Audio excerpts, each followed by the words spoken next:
because we are like normal workers. We are not politicians who are away from the reality of the people. And I think that's the only way how politics can be done. And we are not just running for the elections to get the voices of the people, but in the end, build our organization, and in the end, to build a revolutionary party, and with all the people who are supporting us.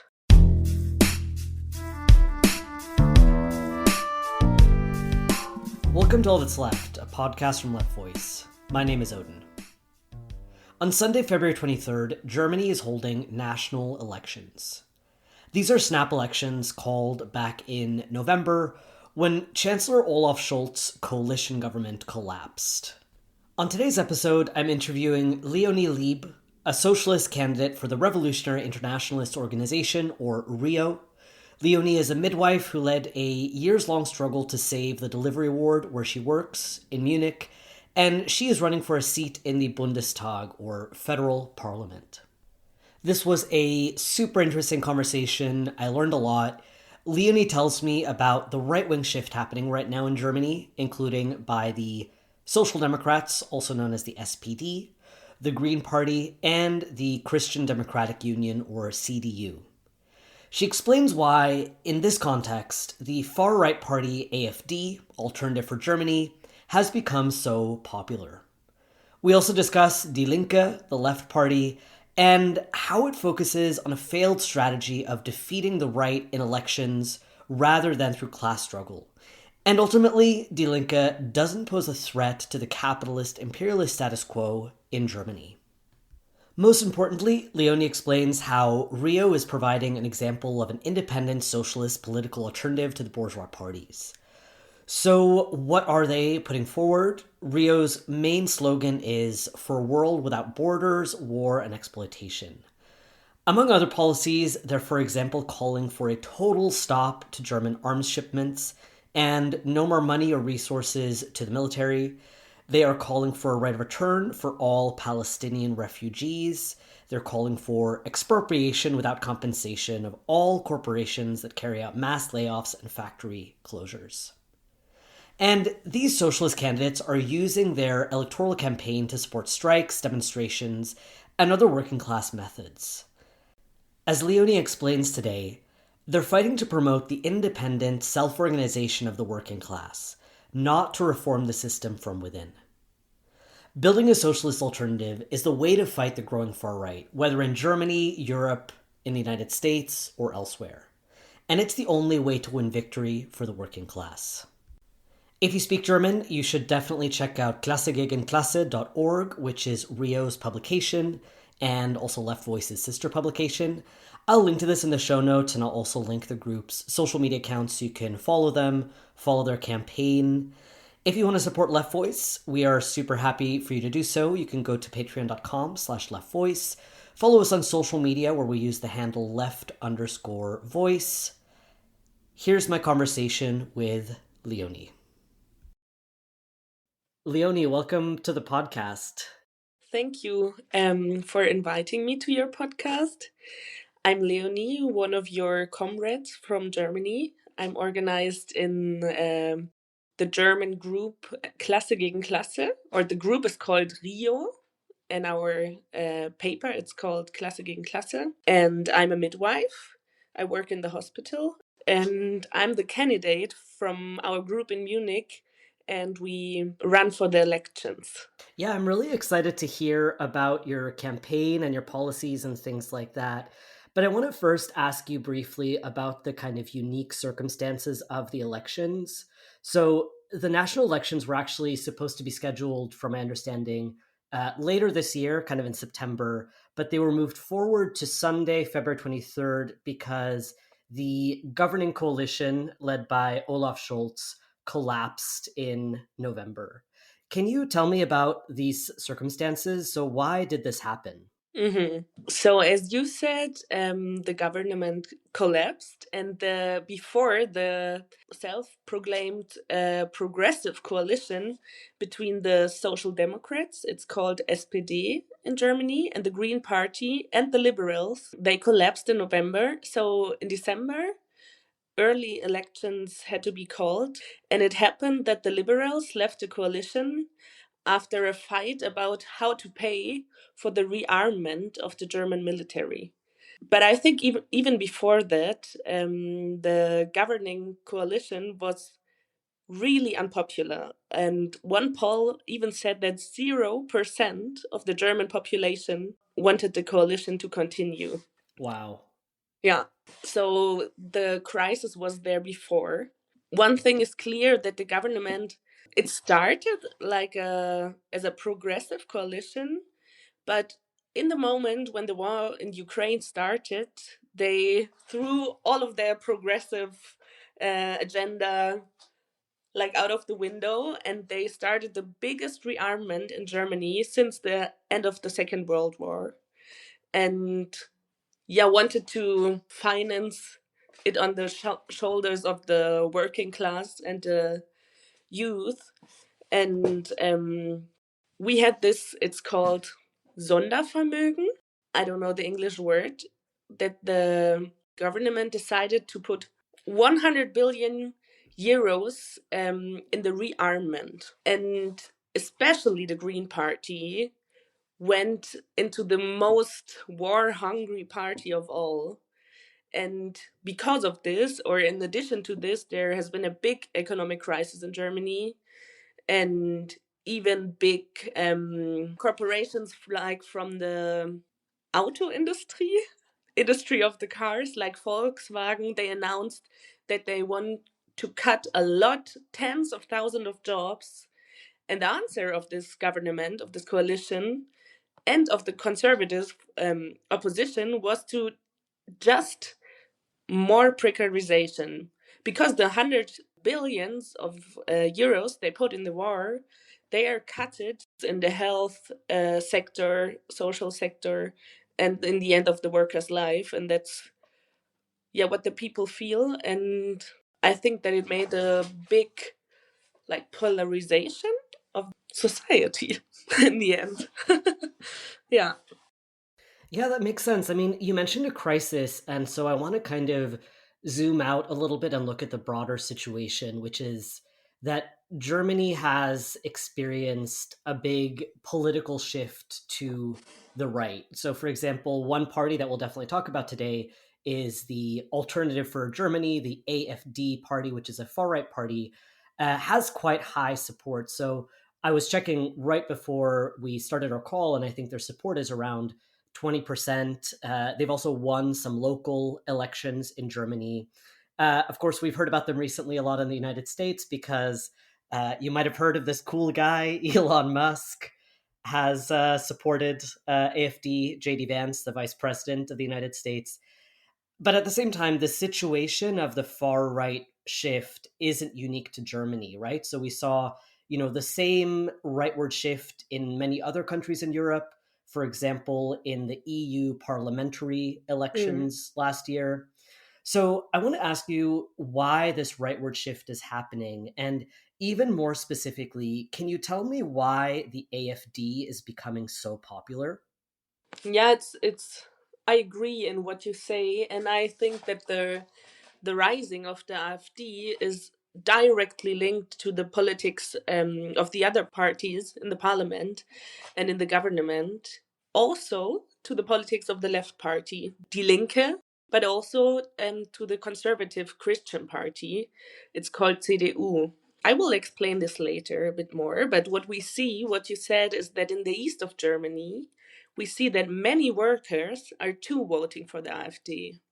Also in former regions or cities where the left was strong before.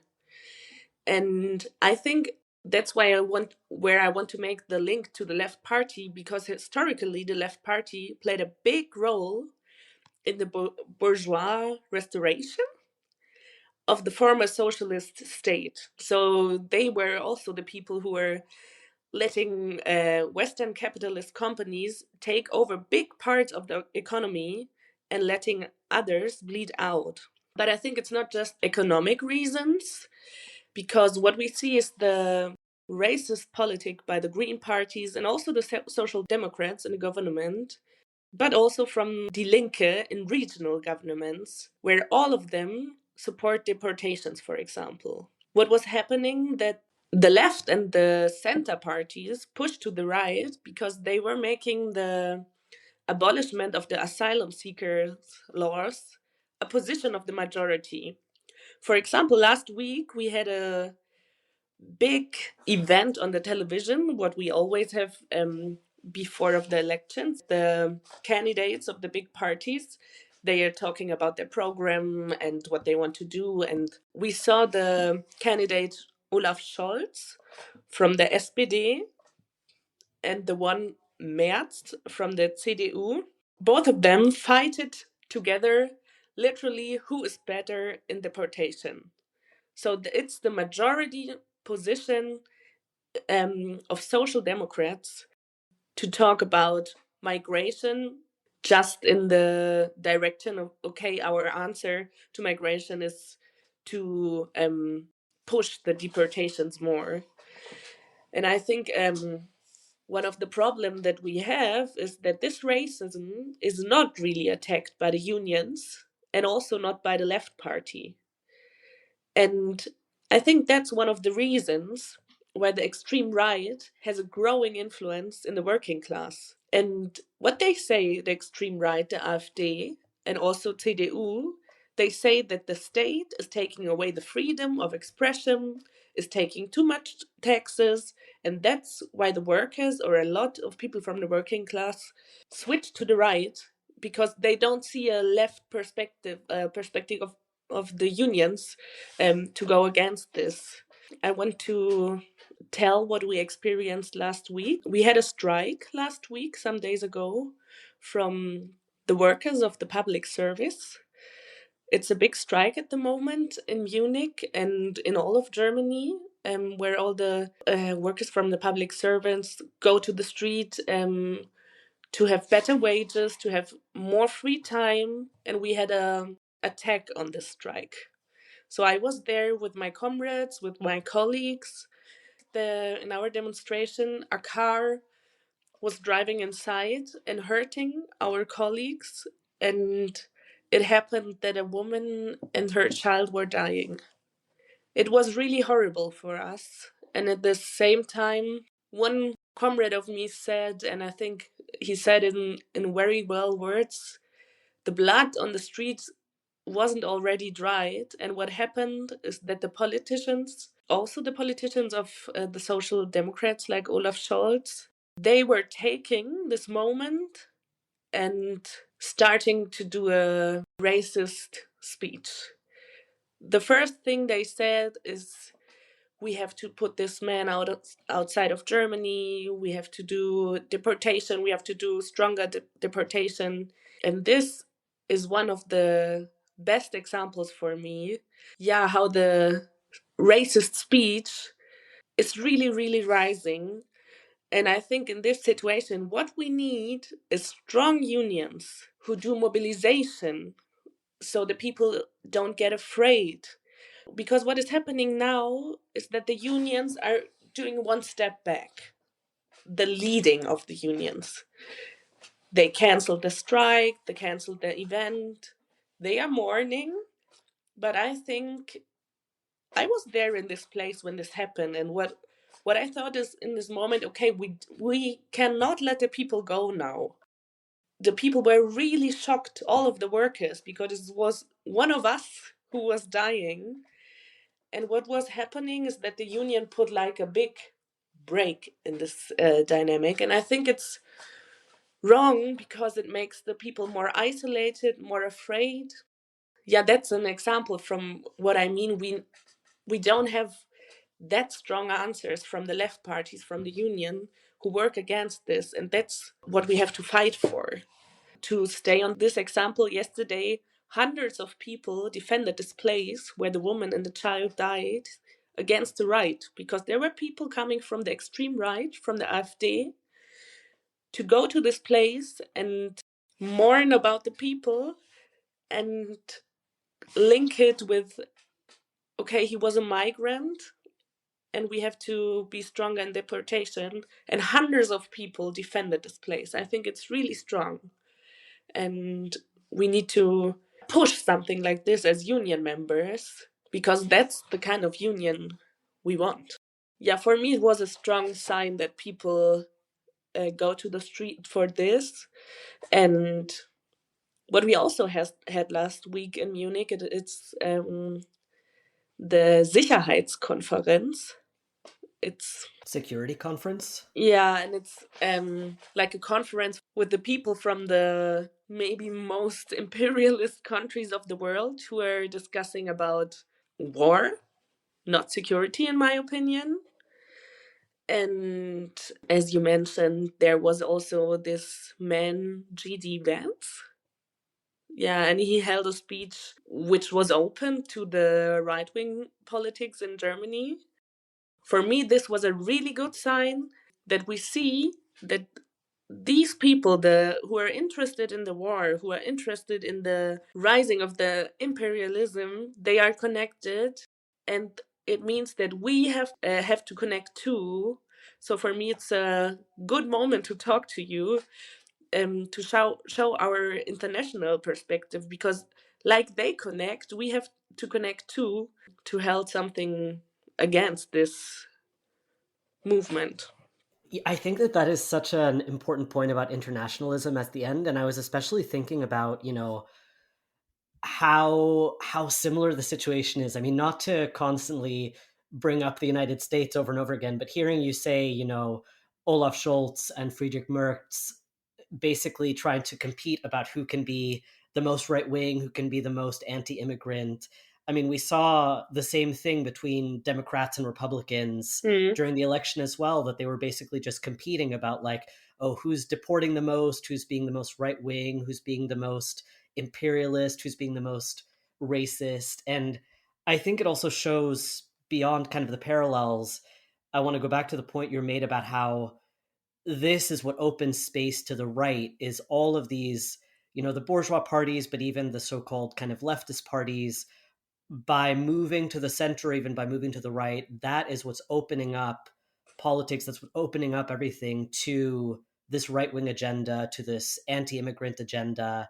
And I think this is such a beautiful example you brought up of the way that people are responding to the attack, with the driver driving into the crowd in Munich, that it shows what unions have to do and how workers have to step up to fight this, chauvinism, to fight this anti-imperialism and this right-wing politics. Yeah, and for me, it also means that we as union members, we have to fight for what unions we want. Because we know that or what we saw in the last 2 years is that the leading of the unions, not the members, they are really pro Zionist in Germany. So we have a lot of workers, a lot of union members, a lot of people in the population that were against sending wars to Israel for killing thousands of Palestinian people. And we see this in Germany, especially in Germany, because of the history, that the unions don't fight for these people. They have a strong Zionist position and go one step back and don't talk about this. And me and my group, and also our people from the Palestinian solidarity movement, we always fight in the unions against this. And we also saw this in the last days, that we have to continue fighting for this, because the woman who died, she was a migrant woman. She had a child and she was strong in the Palestinian movement. She always supported the freedom of Palestine. And that's something what the leading of the union doesn't say.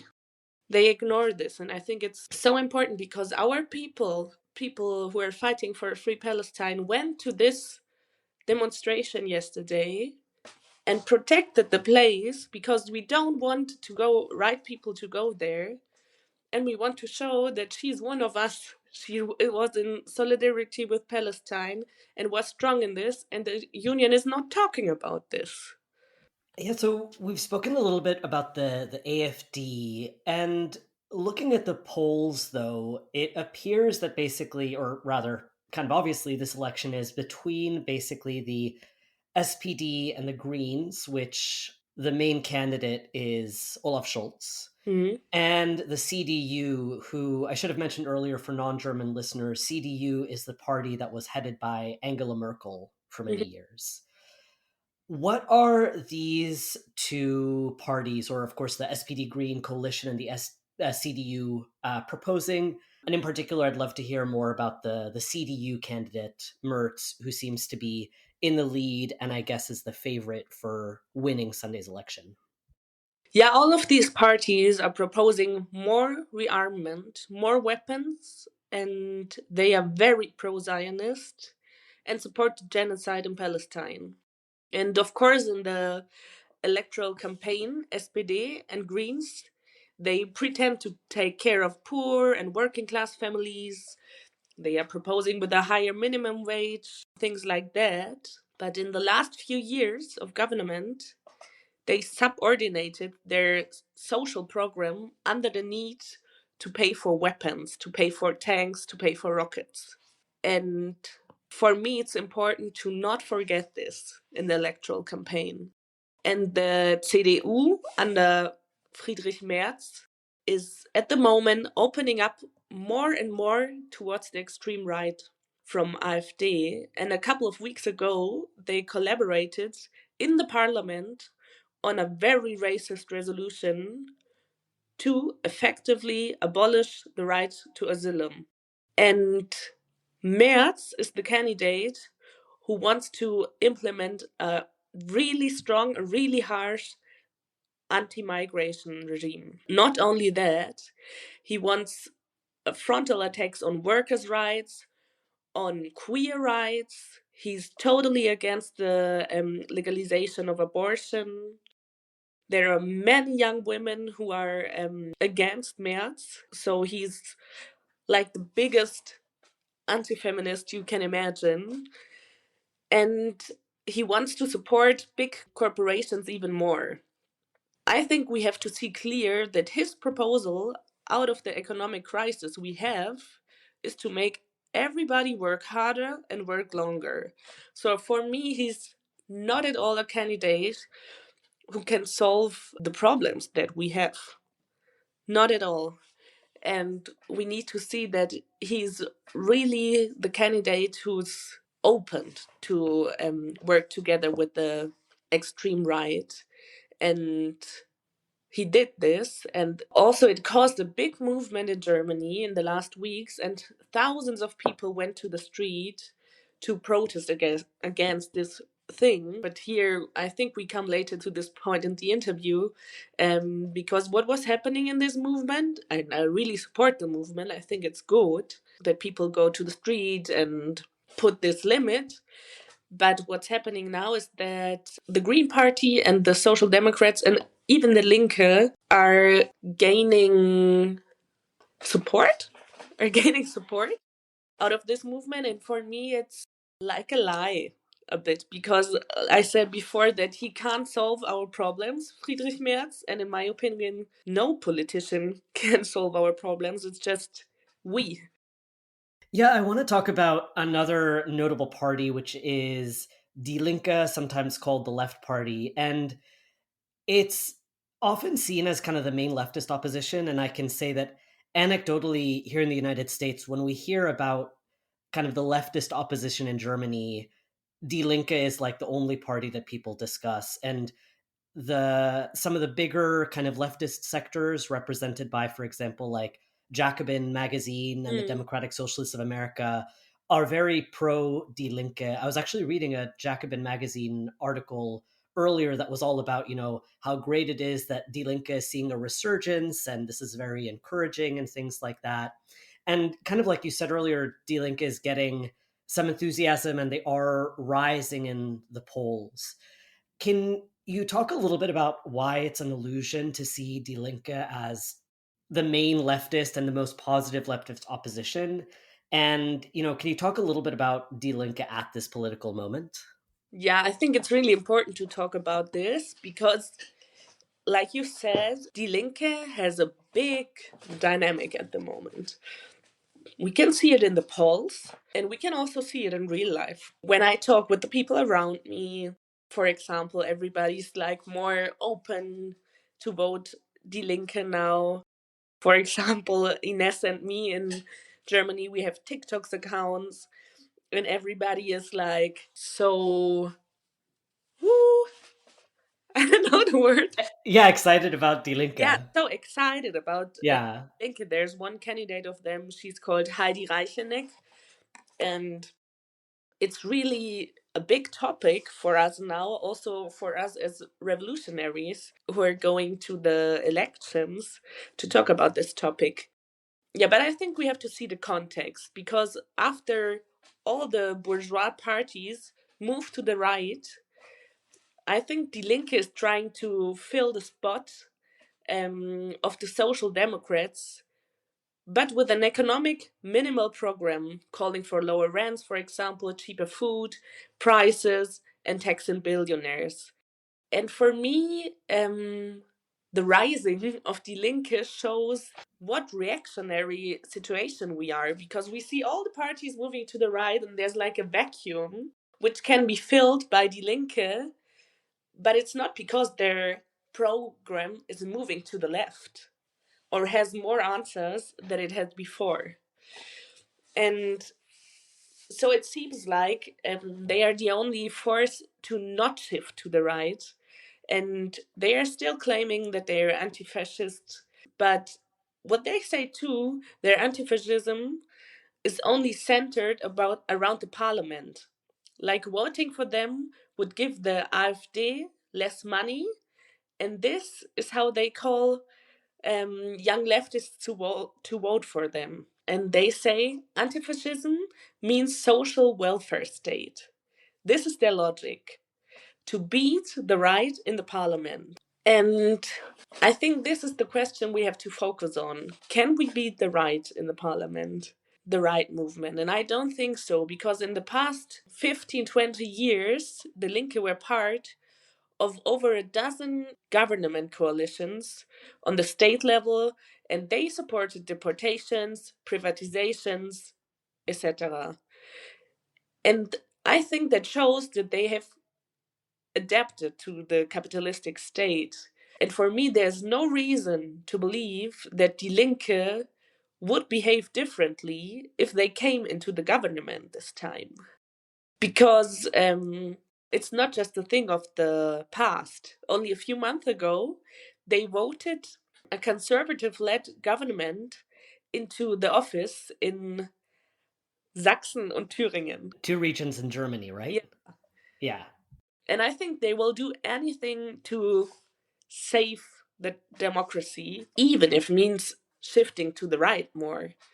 And in my case, I want to tell you about my experience that we had in our city with the Linke, because, like I said before, I work in the delivery room as a midwife, and this delivery room will be closed.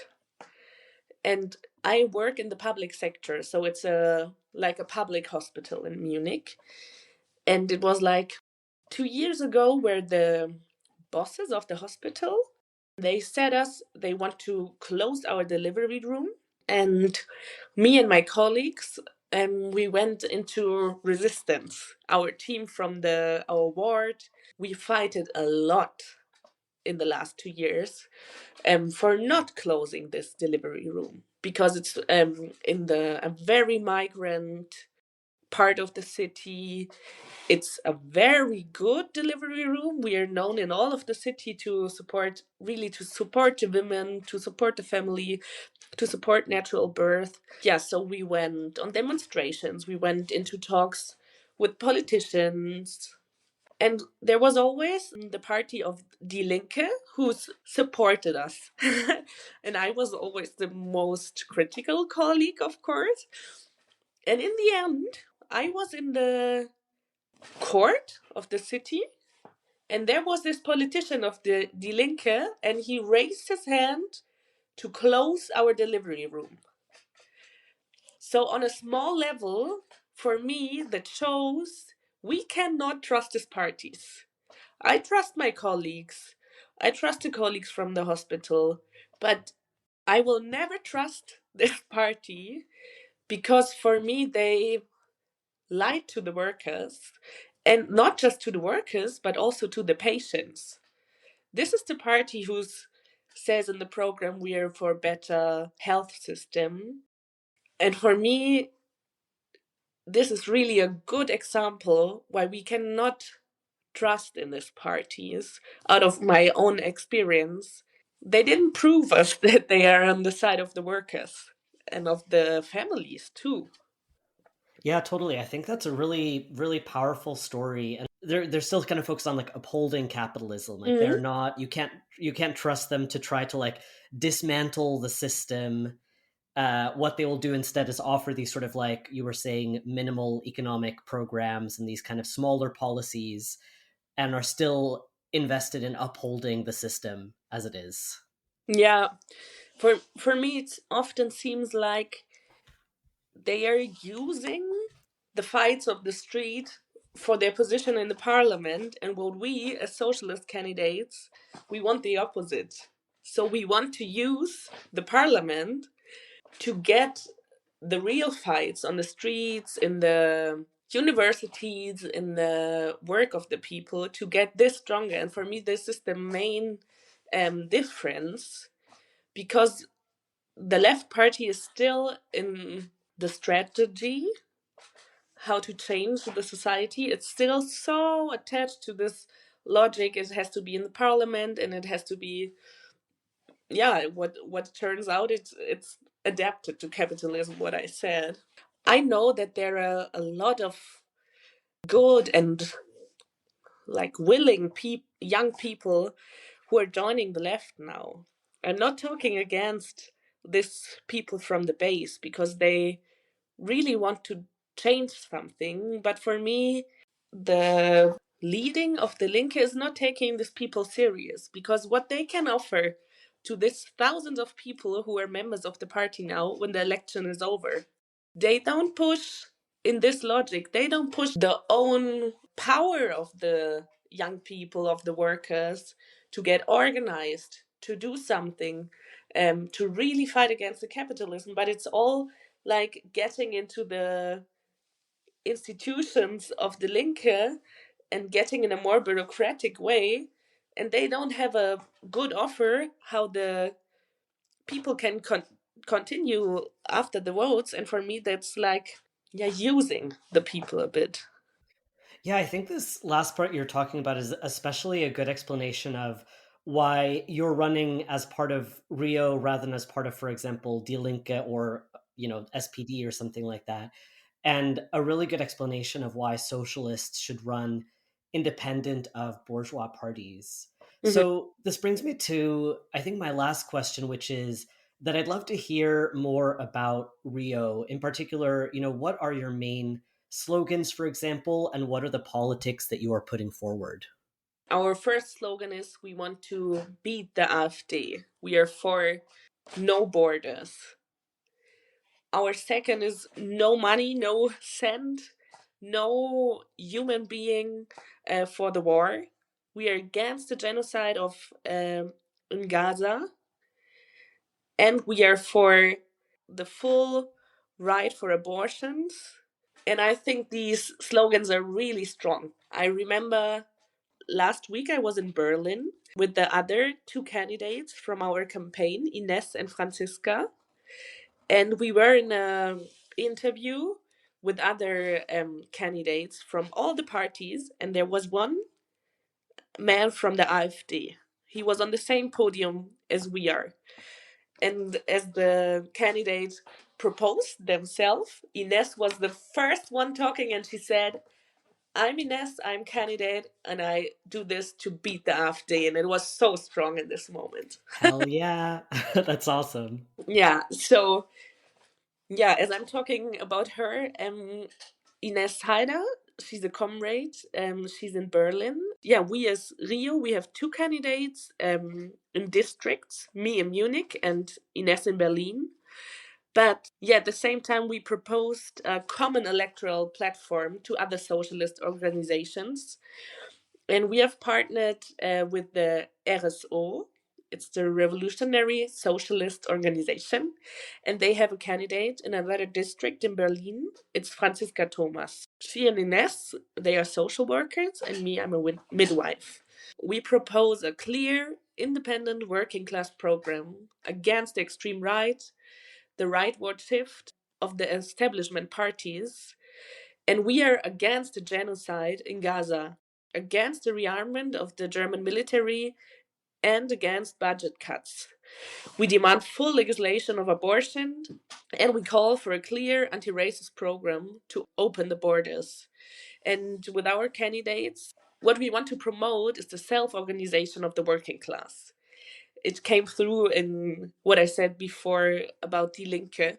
In the working class and of all the oppressed people, and we want to build an independent anti capitalist alternative to make the capitalists pay for the crisis. And I have a big trust in our candidates and also in the working class because we, Ines, me, and Franziska, we have this experience because we are like normal workers. We are not politicians who are away from the reality of the people. And I think that's the only way how politics can be done. And we are not just running for the elections to get the voices of the people, but in the end, build our organization and in the end to build a revolutionary party and with all the people who are supporting us. I think this is a really powerful place to end it. Leonie, thank you so much for coming on the podcast and good luck this weekend. Thank you. I'm really happy that we did this because for me it also gives me energy and shows to me how important it is and how unique it is in our movement, in our current, to have this strong internationalism. That's one of the Absolutely. things that convinced me a lot, and I'm so happy that we did this podcast for your people and also for people in Germany who Yeah, don't speak German, because absolutely. that's the door to the world, this language. Absolutely.